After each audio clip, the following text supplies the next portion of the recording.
Hey, hello and welcome. All right, today or this week, if you notice, if you're following on this being when it's being released, running a little late on this one, but we're talking about decisions and what are they?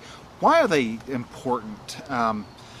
Because a lot of people see it and they go, "Oh, obviously we know why decisions are important, because if you don't, nothing's decided." Well, I'm not liking where this is going.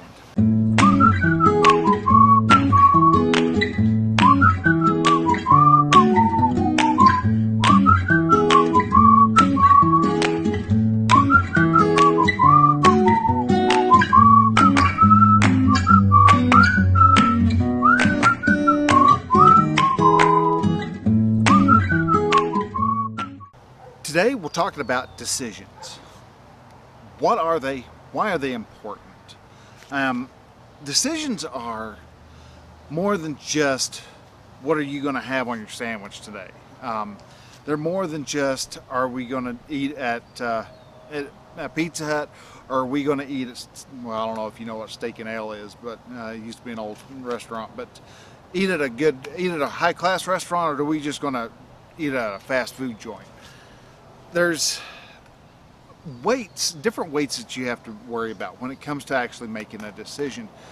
Yeah, you have the light-hearted ones, the easy ones that you face on a regular basis. Do I fill up at Conoco, or do I fill up at Shell? Do I fill up and go to Love's? Can I look at my information? I can just make a quick decision. Hey, I can make it another 100 miles down the road before I have to fill up.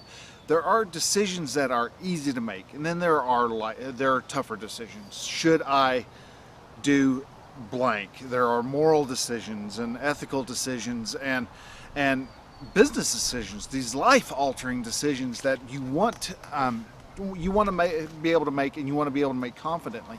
And a lot of times, this type of decision centers around guys wanting to be able to improve their standing, improve their situation.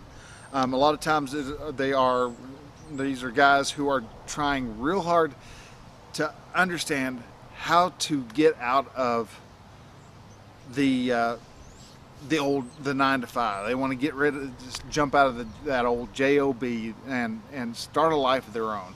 They see all these people who are going out and enjoying life and doing things and traveling and seeing the world, and so many times you feel like you're stuck here, and it's the grind, and you're just going in for the 8 hours, and you're coming out and you're thinking, oh good God, I'm glad it's Friday. And you realized that you are living for a weekend. You're living for just 2 days instead of living for all 7 in a week, all 30 in a month, all 365 in a year. When you limit yourself to that, you're limiting yourself in your options. And so a lot of people have realized this, and they make the decision, I want to get out of the rat race. I want to have my own business. And so but that's as far as they get. They realize they want to do something, and what do I want to do? I don't know, I'll decide that later. Or all of a sudden they hit that brick wall of creativity, and all of a sudden it's like, I don't know. I don't know.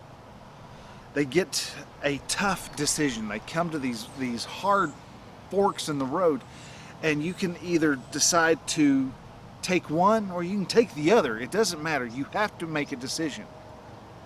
At the same time, and the reason why you have to make a decision is because even if you decide, never mind, I'm not going to do anything, I'm going to sit on my tail, you're still making a decision.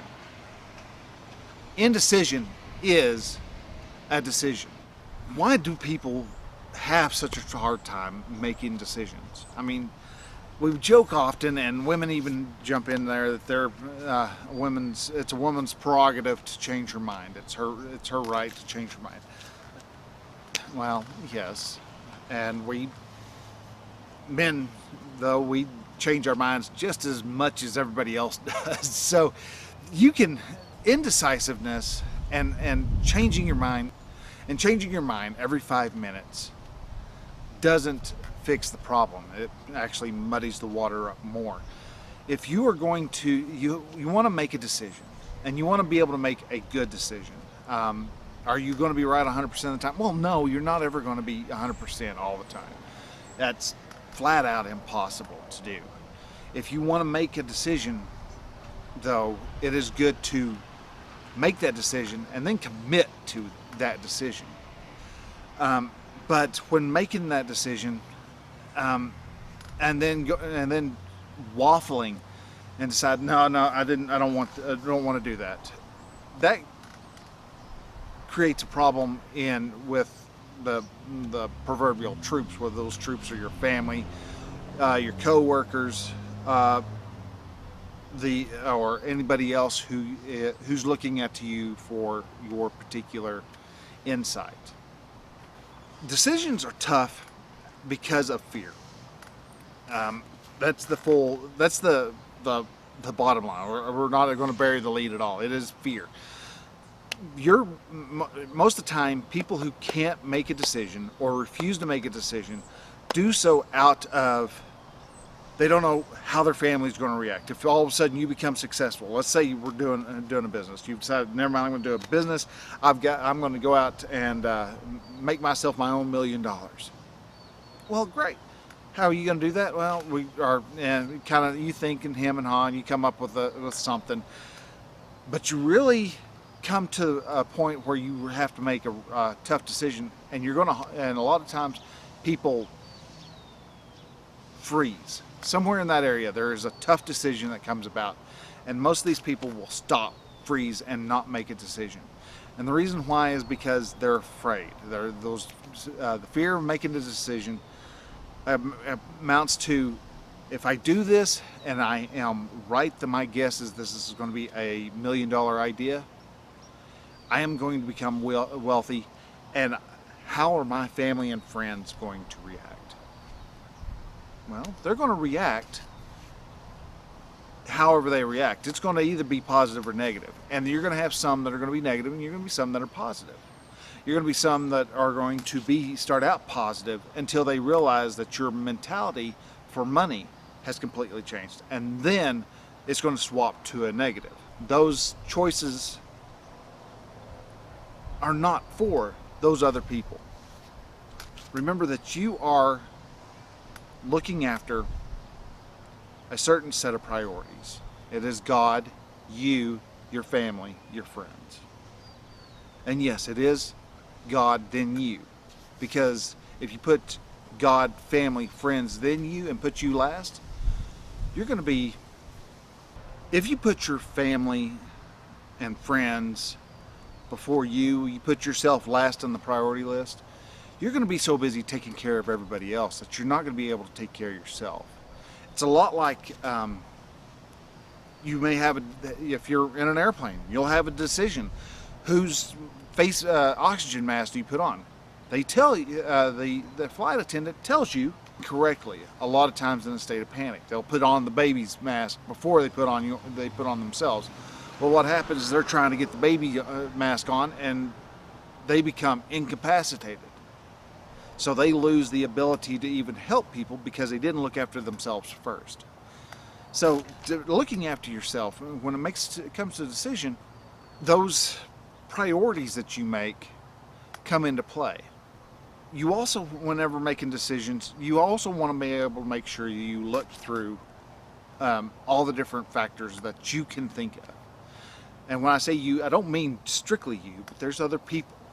Because there's ways of being able to make a decision. You can do, and believe it or not, though it's not for the same reason, you can do a coin toss. You can take a coin out of your pocket and go, we're going to eat at Heads for Taco Bell's. And as soon as you flip that, if you set Heads for Taco Bell's, and all of a sudden you're going, yeah, but I really didn't want Taco Bell. The reason why that happens, if you'll notice, that happens more times than not. You hope that it lands on a particular side.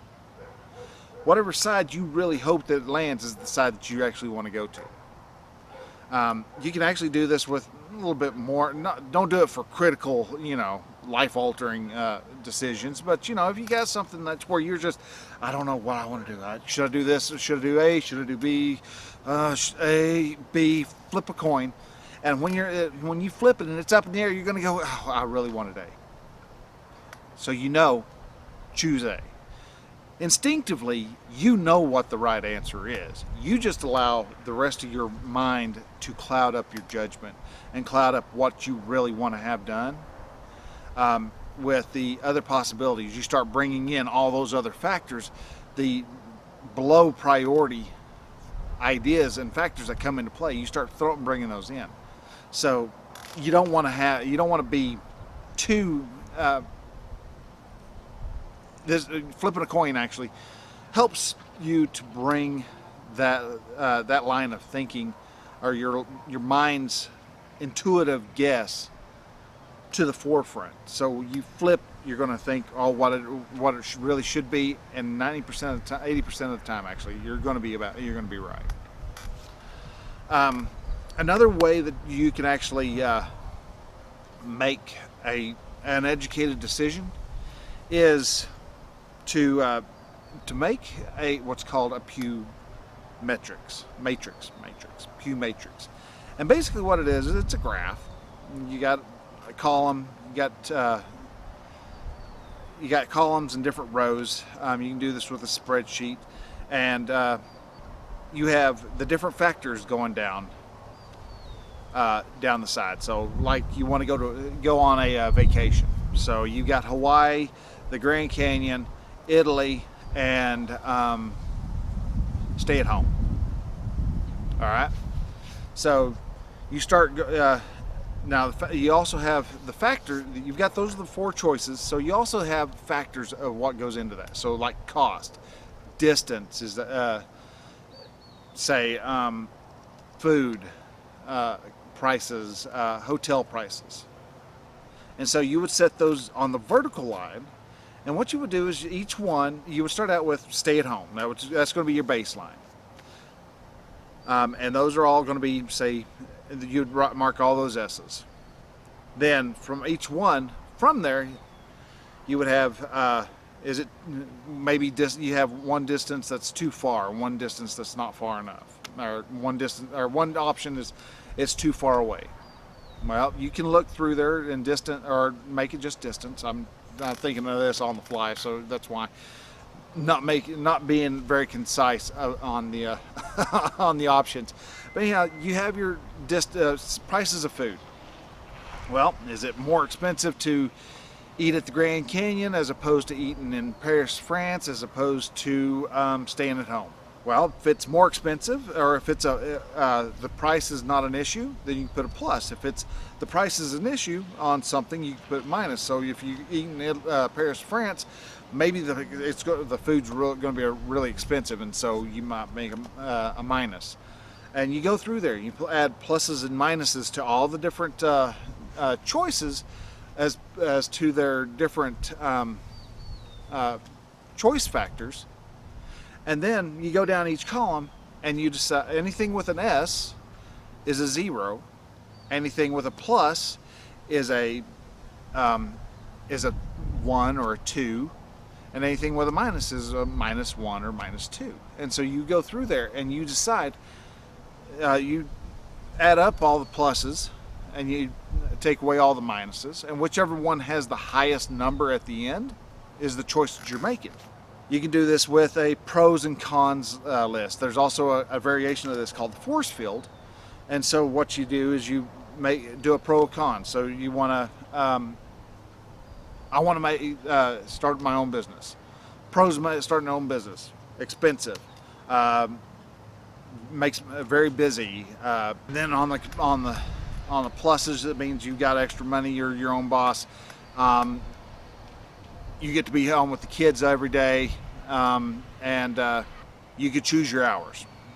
So you have these now and so you can go through there and all the different pros and all the cons to what you're wanting to do. If you want to just do a basic pro and con, whichever one has the most at the end of the brainstorming session is the winner. So if it's got more pros than cons, okay, then you would choose that. Now, the variation with the force field actually adds some weight to your choices. So instead of going, hey, I'm going out to eat with, or spending time with the family, might be a 5, while not having a steady amount of income might be a 3. And so as you go through there and you look at both sides, your pros and your cons, the winner is the side that has the highest score. So you choose a number between 1 and 5. You give each answer that particular score depending on how severe that pro is or how severe that con is. And so when you're finally done, you actually will have a very well-weighted decision, because your one decision, I won't have any gas money, may be a very heavy choice to make, as opposed to, well, we won't get to have cable this week. So you've got those two. Now there's a third way, and it's actually probably one of the best ways when it comes to decision making, and that is get a mastermind. Masterminds are groups of people. Usually they don't have to start out being your friends, but by the time you are done and you are well into this mastermind, they will become your best friends, because they are vested solely in your success, the same as you are so invested solely in their success.